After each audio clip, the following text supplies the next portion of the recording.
Depois de uma autorização do ministro Alexandre de Moraes, o governador de São Paulo, Tarcísio de Freitas, visitou o ex-presidente Jair Bolsonaro hoje.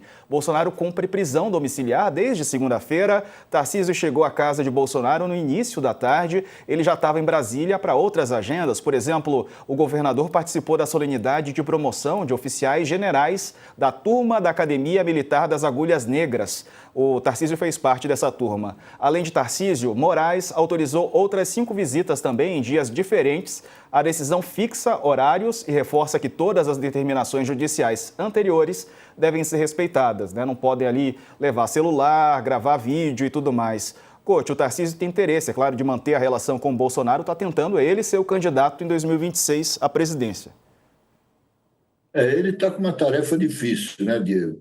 Ele quer o apoio do Bolsonaro, dos bolsonaristas, mas ele precisa também abrir o leque para o centro, né? E quanto mais ele se aproxima do Bolsonaro e fica dependente dele, pior fica se ele for candidato a presidente. Mas ele insiste em dizer que é candidato a governador de São Paulo para não magoar o líder dele, o Bolsonaro. É uma situação muito complicada, né? Tem muito bolsonarista aí, raiz, né, que é contra o Tarcísio. Eles querem alguém da família Bolsonaro. O fato concreto é que o Bolsonaro conseguiu dividir a direita brasileira, né? E com os últimos acontecimentos piorou a situação do Tarcísio, né, que levou o Tarcísio a apoiar o tarifaço do Trump, né, depois de colocar o boné do MAGA. Essa aproximação com o Bolsonaro, que sem isso ele não pode ser candidato, ele não tem chance nenhuma, de outro lado, prejudica a imagem dele, que está cada vez pior nesse sentido, né, para afastar um eleitor mais moderado. Ô Letícia, a defesa do Bolsonaro está tentando reverter, né, as medidas cautelares e a prisão também. E é ali o papel deles, né? Eles vão tentar. Essa decisão do ministro Moraes em relação ao ex-presidente, ela foi bem polêmica, né? Não é uma coisa que foi dada como óbvia na segunda-feira, quando aconteceu.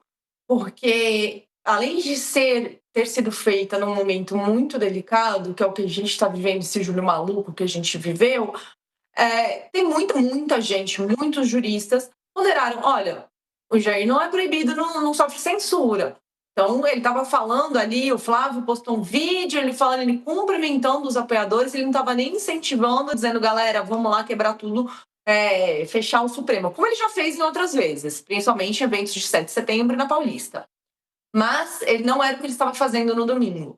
Então, foi uma decisão bem criticada por muita gente. Foi uma decisão, e decisão de juiz tem um ponto que é quando começa a ficar muito polêmico, politizado demais a situação, a gente tem que olhar, dar 2 passos para trás, esperar esfriar, porque o judiciário tem que ser uma coisa mais neutra, mais serena. A decisão de juiz não pode ser uma decisão super polêmica, como a outra também anterior, de julho, do Moraes, foi em relação ao Jair.